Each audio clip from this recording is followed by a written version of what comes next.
A single mother nurse was pushed by a doctor for speaking up. The bikers who intervened discovered he was falsifying patient reports for insurance money. The 34-year-old woman hit the hospital parking lot concrete hard, her scrubs torn, blood running from her nose as Dr. Richard Brennan stood over her screaming that she'd be fired if she ever questioned him again.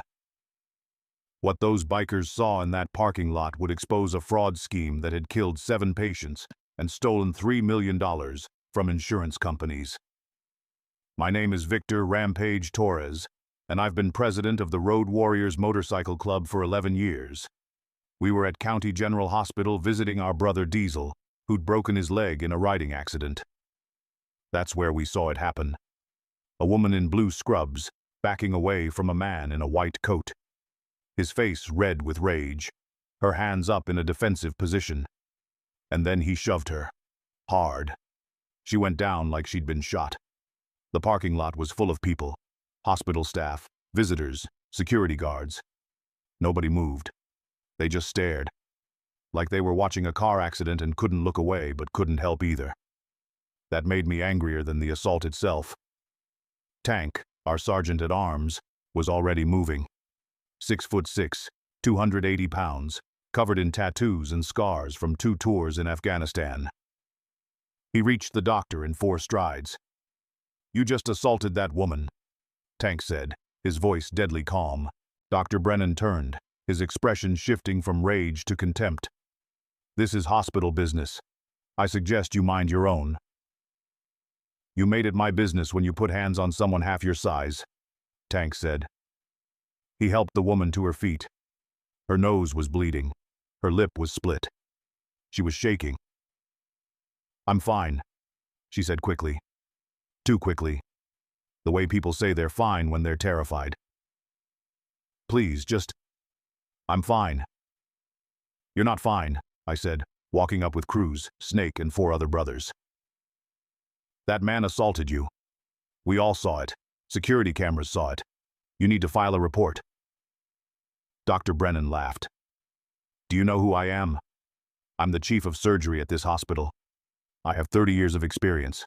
I've saved hundreds of lives. And this nurse," he said the word like it was an insult, "tried to contradict my medical judgment in front of hospital administrators. She's lucky I only pushed her." The woman's face went pale. "Dr. Brennan, I didn't mean to contradict you. I just thought the board should know that Mr. Patterson's chart showed different test results than what you reported. I was trying to help." "You were trying to make me look incompetent," Brennan snapped. "And now you're fired. Clear out your locker. I'll have security escort you from the building." "You can't fire her for telling the truth," Snake said. "I can do whatever I want," Brennan said. "This is my hospital. Now get these bikers out of here before I call the real police." That's when hospital security arrived. 3 guards, looking uncomfortable. They knew what they'd seen. They knew the doctor had assaulted this woman, but they also knew who signed their paychecks. "Ma'am, we need you to come with us," the lead guard said gently to the nurse. She looked at us, tears streaming down her face, then walked away with security. Dr. Brennan smirked at us and headed back toward the hospital entrance like nothing had happened. "We're not letting this go," Cruz said. "Damn right we're not," I agreed. We found the nurse 20 minutes later in the parking lot, sitting in a 10-year-old Honda Civic with a child's car seat in the back. She was crying into her hands. I tapped on the window. She jumped, then saw it was us and rolled down the window. "I'm sorry you saw that," she said. "I'm sorry you got involved. Dr. Brennan, he's powerful. He'll make problems for you if you push this." "What's your name?" I asked. "Sarah. Sarah Chen. I'm a surgical nurse, was a surgical nurse. Now I'm unemployed with a 4-year-old daughter and rent due in 6 days." "What did you mean about the test results being different?" Snake asked. He was a former EMT and still kept up with medical stuff. Sarah hesitated. Then something in her broke. Like she'd been holding this in for too long and couldn't anymore. Mr. Patterson came in 3 weeks ago with chest pains. Dr. Brennan ordered tests. The cardiac enzyme results were normal. No heart attack. But Dr. Brennan wrote in his report that the patient had suffered an acute myocardial infarction. He performed emergency cardiac catheterization, billed the insurance company $200,000. I saw the real test results. Mr. Patterson didn't need that procedure. Why would Brennan lie about that? I asked. Insurance money, Sarah said. Emergency cardiac procedures pay huge amounts. If he can justify them as life-saving interventions, insurance companies pay without question. But if the patient didn't actually need the procedure, it's fraud. How many times has he done this? Cruz asked. Sarah looked scared, like saying it out loud made it real. I've been working in his surgical department for 2 years. I've seen at least 40 cases where the procedures didn't match the actual patient condition. Sometimes the patients were fine. Sometimes they got worse from unnecessary surgery. And sometimes, her voice broke. Sometimes they died. The air went cold. How many died? Tank asked. 7 that I know of.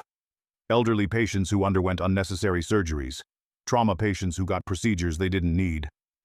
One woman died from complications after Dr. Brennan performed a spinal surgery her scans didn't justify. But her insurance company paid $1.2 million for the surgery and post-op care. Why didn't you report this earlier? I asked. I tried, Sarah said. I went to the hospital administrator 6 months ago. Dr. Brennan is their top earner. He brings in $15 million a year. They told me I must have misread the charts, that I didn't understand complex medical decisions, that if I kept making accusations, I'd be fired for insubordination. So I stopped talking. Until today. Today I showed Mr. Patterson's real test results to the hospital board, and Dr. Brennan found out. If you believe bikers are the good people, hit that like and subscribe button. We need to see those charts, I said. Can you get copies? I don't work there anymore, Sarah said. And even if I did, taking patient records is illegal. I could lose my nursing license. I have a daughter. I can't risk. Your daughter deserves a mother who stands up for what's right, Tank interrupted. And those 7 dead patients deserved a doctor who didn't kill them for insurance money. Sarah was quiet for a long time. Then she pulled out her phone. I took pictures. 6 months ago, when I realized what was happening. I documented everything. 43 cases. The real test results versus what Dr. Brennan reported. The insurance claims, the patient outcomes. She showed us her phone. Hundreds of photos, medical charts, lab results, insurance billing forms, all showing the same pattern. Normal test results that Brennan claimed were emergencies. Simple conditions that Brennan claimed required complex surgery. Healthy organs that Brennan removed and billed as diseased. This is evidence of systemic fraud, Snake said. Why haven't you gone to the police? Because the police won't investigate without a formal complaint from the hospital or an insurance company. And the hospital won't complain because Brennan makes them too much money. I tried calling insurance companies directly. They said I needed to file through official channels. I tried calling the state medical board. They said they needed a formal investigation before they could act. Everyone says someone else has to move first. And meanwhile, patients keep dying. Not anymore, I said. You're coming with us. We took Sarah to our clubhouse. Not the kind of place a single mother usually ends up, but we needed somewhere safe to plan. While she called her babysitter to extend pickup time for her daughter, I called a lawyer we knew. Janet Park had done work for the club before and specialized in medical malpractice. Janet arrived within an hour. Sarah showed her everything, the photos, the documentation, the pattern of fraud. Janet's face got darker with each revelation. This is one of the largest medical fraud cases I've ever seen, Janet said. If these documents are authentic, Dr. Brennan has committed fraud, medical malpractice, and potentially manslaughter. The insurance companies he's defrauded will want their money back. The families of dead patients can sue for wrongful death, and the state medical board will revoke his license. Can we prove it? I asked. With Sarah's testimony and these documents? Yes. But here's the problem. Dr. Brennan is rich, powerful, and connected. He'll fight back, hard. He'll try to discredit Sarah, claim she's a disgruntled employee, say she falsified the documents. It's going to be ugly. I can handle ugly, Sarah said. Her voice was stronger now. What I can't handle is more people dying because I stayed quiet. Janet made calls to the state medical board, to the FBI healthcare fraud division, to the district attorney, to representatives from 3 insurance companies that had paid Brennan's fraudulent claims. Within 6 hours, we had a task force assembled. But then came the twist none of us saw coming. While Janet was making calls, Cruz had been doing research on his laptop. Now he pulled me aside. "Reaper, you need to see this," he said. "Dr. Brennan isn't working alone." He showed me what he'd found. Dr. Brennan was part of a medical group called Summit Healthcare Partners. 5 doctors, 3 hospitals, all showing the same patterns as Sarah had documented. Unnecessary procedures, inflated diagnoses, massive insurance billings. Over 3 years, they'd collectively billed insurance companies for over $18 million in potentially fraudulent claims. "It's not one doctor," Cruz said. "It's a criminal enterprise." The FBI moved fast once they realized the scope. They got warrants, seized medical records from all 3 hospitals, interviewed staff, audited insurance claims. Within 2 weeks, they had enough evidence to make arrests. Dr. Richard Brennan was arrested, at his home. So were 4 other doctors in Summit Healthcare Partners. So were 2 hospital administrators who'd known about the fraud and covered it up. The FBI press conference called it the largest medical fraud case in state history. Sarah testified before a grand jury. So did 12 other nurses who'd witnessed the fraud but been too scared to speak up. So did family members of the 7 patients who died. The grand jury returned indictments on all 7 defendants. But Brennan wasn't done fighting. His lawyers attacked Sarah's credibility, claimed she'd stolen patient records illegally, said she'd falsified documents to get revenge for being fired. They painted her as an unstable single mother who couldn't be trusted. That's when the road warriors stepped in. We'd witnessed the assault. We had photos of Sarah's injuries. We testified about what we'd seen and heard. We made it clear that Sarah Chen was telling the truth, and Dr. Brennan was a criminal. The trial lasted 9 weeks. The evidence was overwhelming. Fake diagnoses, unnecessary surgeries, falsified insurance claims, and 7 dead patients whose families sat in the courtroom every day, listening to how a doctor they'd trusted had killed their loved ones for money. The jury deliberated for 11 hours, guilty on all counts. Dr. Richard Brennan was sentenced to 28 years in federal prison for healthcare fraud, medical malpractice, and 7 counts of involuntary manslaughter. His co-conspirators got sentences ranging from 12 to 21 years. But the legal victory was only part of the story. The 3 hospitals involved faced millions in fines. They were forced to implement new oversight systems. Independent auditors reviewed every surgery performed by the fraud ring. They found 63 additional questionable procedures. 32 of those patients had suffered unnecessary complications.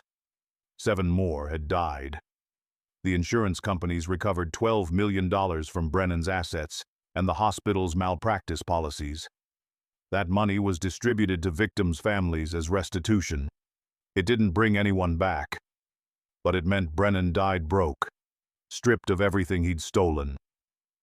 Prison wasn't kind to Dr. Brennan. Doctors who kill patients for money aren't popular behind bars. He was attacked 3 times in his first year, lost vision in his left eye, walked with a permanent limp, spent his final years in protective custody, 23 hours a day in a cell, alone with the knowledge that he'd destroyed lives for money and lost everything in return. Sarah Chen became something unexpected after the trial, a whistleblower advocate. She worked with the FBI to develop training programs for healthcare workers on recognizing and reporting fraud. She testified before Congress about the need for stronger protections for medical whistleblowers. She started a nonprofit that helps nurses and other healthcare workers report misconduct without losing their jobs. 2 years after that day in the parking lot, I attended an award ceremony at the state capitol. Sarah was receiving the Healthcare Whistleblower Award for her courage in exposing the fraud ring. She stood on that stage in a new suit, her daughter sitting in the front row, and told the story of how she'd almost stayed silent because she was afraid of losing her job. Fear is what people like Dr. Brennan count on, Sarah said. They count on us being too scared to speak up, too worried about our jobs, our licenses, our reputations. But I learned something from a group of bikers who saw me get assaulted and didn't look away. I learned that doing the right thing is always worth the risk, that silence protects predators, and that sometimes the scariest-looking people are actually the bravest ones. After the ceremony, Sarah found me in the crowd. "I got a job offer," she told me. "Director of Quality Assurance at Regional Medical Center. They want someone who won't be afraid to call out problems. Someone who'll stand up to doctors when patient safety is at risk." They said my reputation for honesty made me the perfect candidate. "That's because they're smart," I said. "You saved lives. You stopped criminals. You did what dozens of other people should have done but were too scared to try." "I couldn't have done it without you guys," Sarah said. "Without the road warriors, I'd have been fired, blacklisted, and Dr. Brennan would still be killing patients." The Road Warriors Motorcycle Club started a new initiative after that. We visit hospitals in our region. We talk to nurses and other staff about patient safety. We make it clear that if they see something wrong, we'll back them up. We'll stand with them.